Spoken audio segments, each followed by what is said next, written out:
Hello, good evening students. Today we have started model number 4, that is design of three-phase induction motor. Before this we have derived the output equation for DC machine and output equation for AC machine and specific type of loadings, total loadings.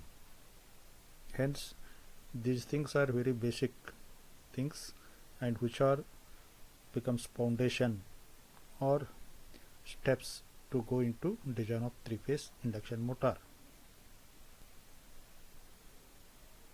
So before going to the design of each parts, we have to overview the construction of induction motor. Basically the induction motor consists two parts. One is referred as stator, one is referred as rotor. Again, stator is a stationary part of the machine, rotor is rotating part of the electrical machine. Usually the stator core consists winding, later on stator winding. The stator core is made of laminated sheet steel of thickness 0.5 mm to reduce the heating effect or to reduce the eddy current loss. Now, as shown in figure, two diagrams are there. One is stator, one is rotor, and inside figure you can observe where is stator core, where is length of air gap, where is rotor core, and where is shaft. So very interesting here. So one red circle is outer stator core. It is referred as body or frame of machine. So inner circle of stator core is referred as stator bore, that is having diameter D. So the main dimensions of induction motor is stator bore diameter and stator core length L are the main dimensions. So basically we are having two types of rotors. One is called squirrel cage rotor, another one is called slip ring type rotor.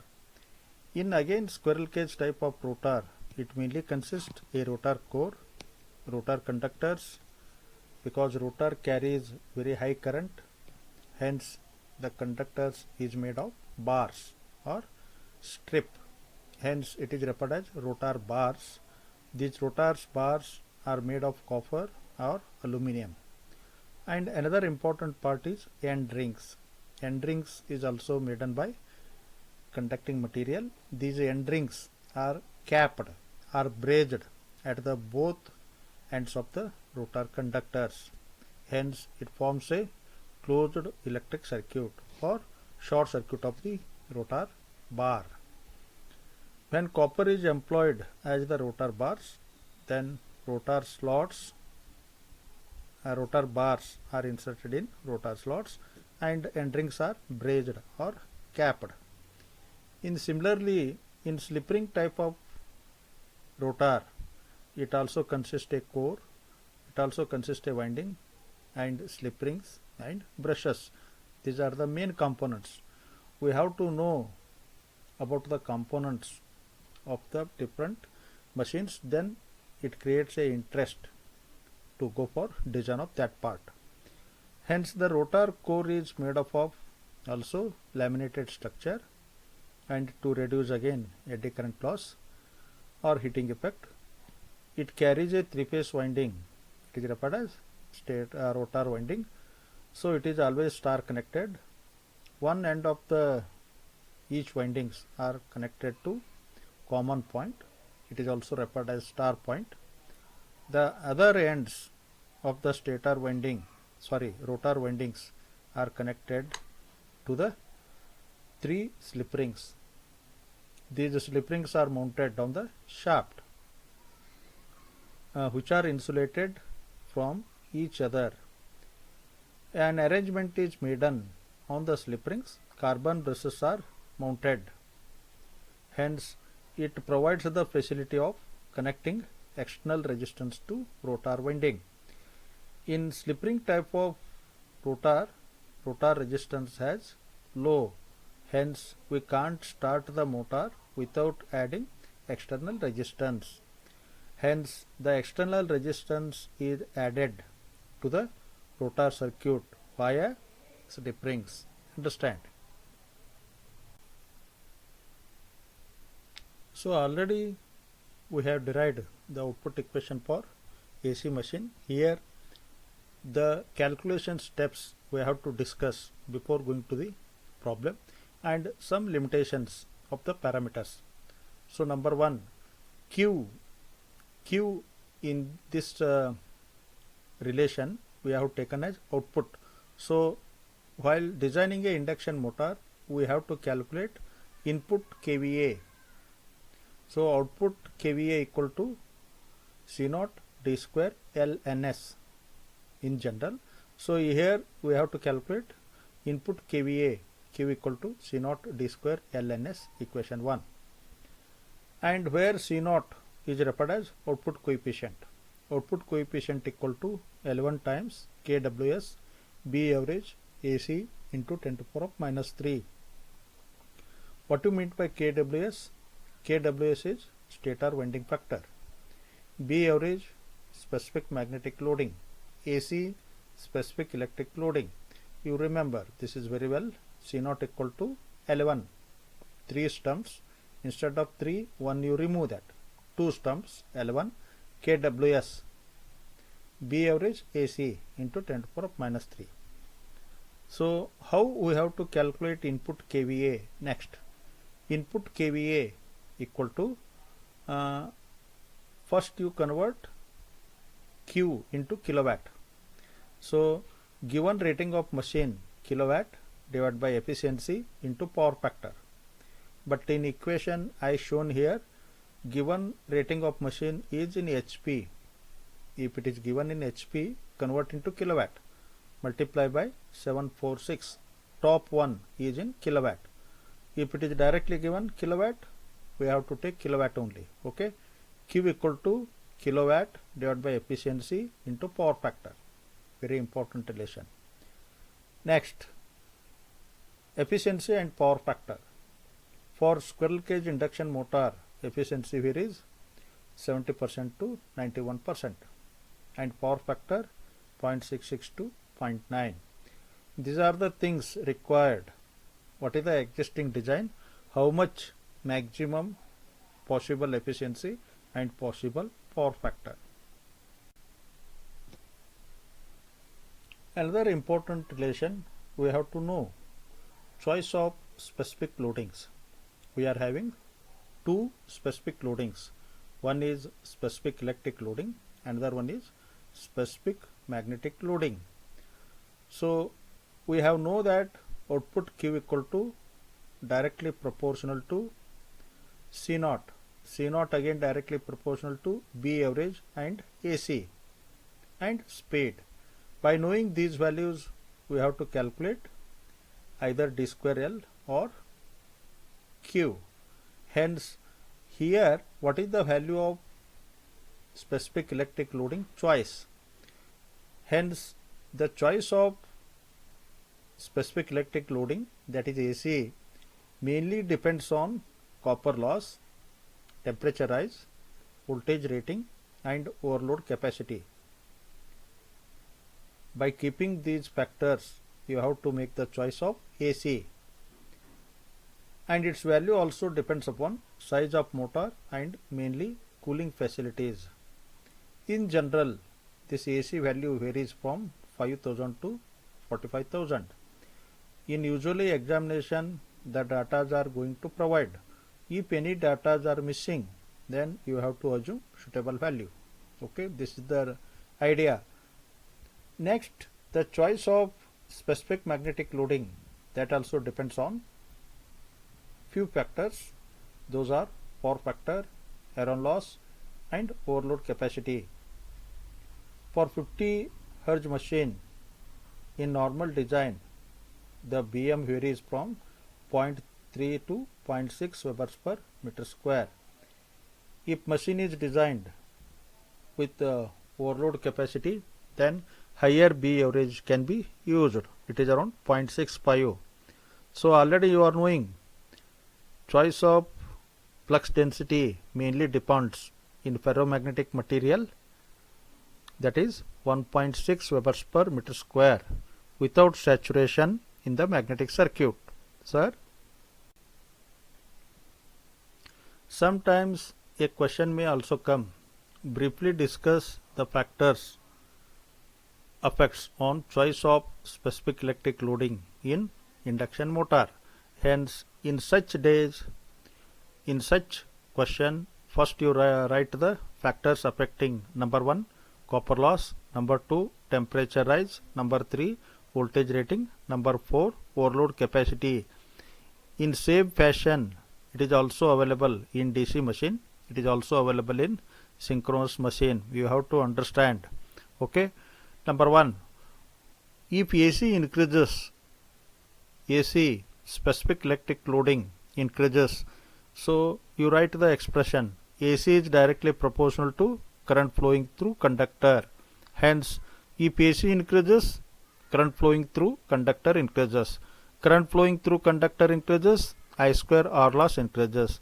I square R loss increases, copper loss increases. In this manner, you have to be able to remember and to write the certain points. Number 2, temperature rise. The increase of AC or selection of higher value of AC results higher value of current flows through conductor. It increases copper loss. The increase in copper loss also results increase in temperature rise in the winding. This temperature rise should be controlled within under safe limit, otherwise it may affect the quality of insulation. Hence, it can be controlled by selecting suitable cooling systems. Then you have to go for higher value of AC, then sophisticated cooling system. Number 3, voltage rating. For design of high voltage machines, smaller value of AC is preferable, because if higher values of AC are used, then more space is required for insulation in HV machines. Hence, if you are designing high voltage rating machines, then AC should be small. Number 4, overload capacity. In case of overload capacity of induction motor, lower value should be preferable. If you are preparing higher value, then larger value of AC results larger number of turns per phase. You write the expression AC directly proportional to TP. Large number of turns develops more leakage reactance. More leakage reactance is unwanted. It will affect performance of machine and efficiency and heating. Hence, we should not use higher value of AC in case of overload capacity machines. Hence, lower value of AC should be preferable, sir. In similar fashion, second is also possible. It is also asked in number of times in VTU exam. Choice of specific magnetic loading in similar fashion. So, factors effects are power factor, iron loss, overload capacity. Number 1, in case of higher value of B average, then it increases the magnetizing current, because B average is directly proportional to IM. Higher value of B average, higher value of magnetizing current. But higher value of magnetizing current results poor power factor. It is inversely proportional. Hence, we have to select such a B average value, good power factor, and no saturation should occur in any part of the magnetic circuit. Such a power factor, such a B average should be option. Then number 2, iron loss. The selection of higher value of B average results increase in iron loss. As the B average increases, iron loss increases.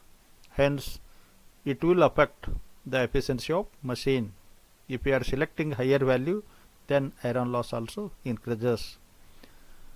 Number 3, overload capacity. It is very important. In design of overload capacity of machines, higher value of higher value of B average is prepared. The higher value of B average, if flux density high, the flux developed per pole in the machine also high. This results the larger amount of flux per pole in the machine. Then it also creates requirement of less number of turns per phase. Less number of turns per phase results reduced leakage reactance. This we want. This reduced leakage reactance will increase overload capacity of the machine. Hence, in case of flux density, we have to go for higher values. In case of AC, we have to go for lower value of AC. Remember, try to remember these equations, small equations. Try to remember and put the block, that will make you perfect. Another important factor, how to solve the problem. Already we are knowing from output equation C0 equal to d square L ns. We are getting the one equation, d square L equal to Q divided by C0 ns. So to separation of D and L or calculation of D and L requires another important value, that is L by tau ratio.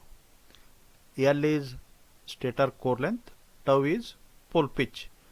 Pole pitch equal to pi d by P, where P is number of poles. So L by tau ratio is a deciding factor. It is very important. It decides the performance of machine or operating characteristics. Hence, its selection of value is very important, and some conditions are given. So number one, for minimum cost, L by tau may be used in between 1.5 to 2. Number two, for good power factor, L by tau may be used 1 to 1.5. Number three, for good efficiency, L by tau equal to 1.5. For good overall design, L by tau equal to 1. Very interesting. For best power factor, tau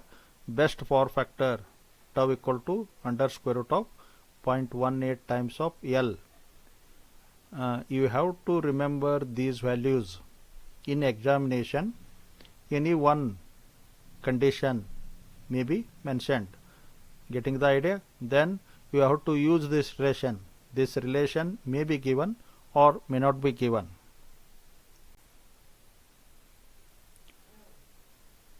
So another important factor, the selection of diameter stator bore is depends on peripheral speed.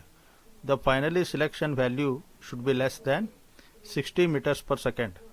If higher value of peripheral speed is possible, value of 75 meters per second, the rotor may be designed some special cases. For a normal design, the diameter should be chosen in such that peripheral speed should not exceed about 30 meters per second.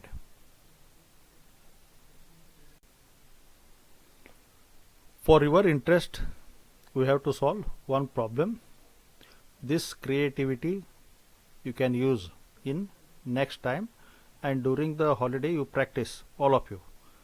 Determine the approximate diameter of main length of stator core, number of stator slots, number of stator conductors for a 11 kilowatt 3-phase 4-pole 1425 rpm delta connected motor. B average 0.45 hours per meter square. AC 23,000. Full load efficiency, power factor, and L by tau equal to 1 given.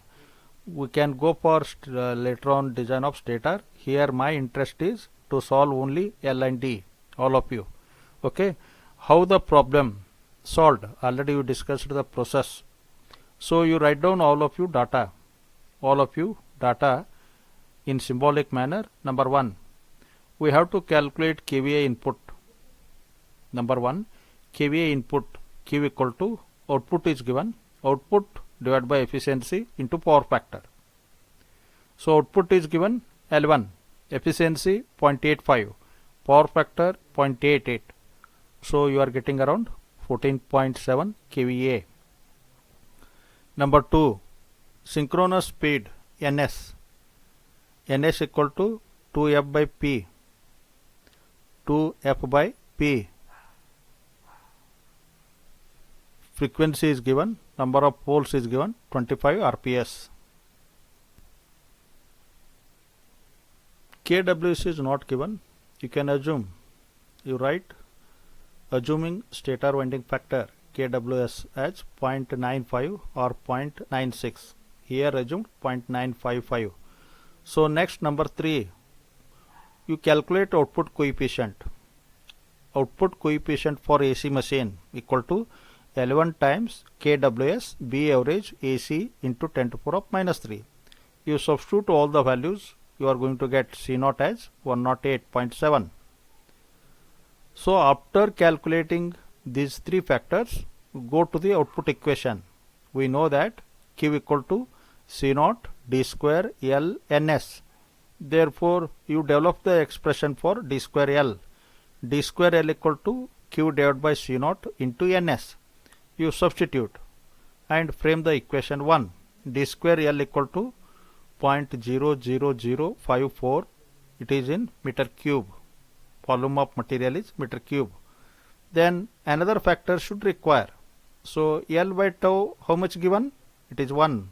So L equal to tau. Tau equal to pi d by P. You substitute pi and the number of poles 4. We are going to get 0.1494 times of D. You call equation number 2. You call equation number 2. Hence, you substitute this value L equal to 0.1494 times D in equation 1. In place of L, you substitute this value. So we are going to get the equation D cube. D cube equal to some value. Then you calculate D value.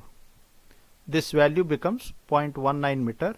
And again you go to the equation 1, substitute D value, then L value you calculate. So we are going to get L 0.15 meter, D equal to 0.19 meter. So sir, 50% of problem is over. These 4 steps you may get up to 6 to 7 marks. So problems are easy.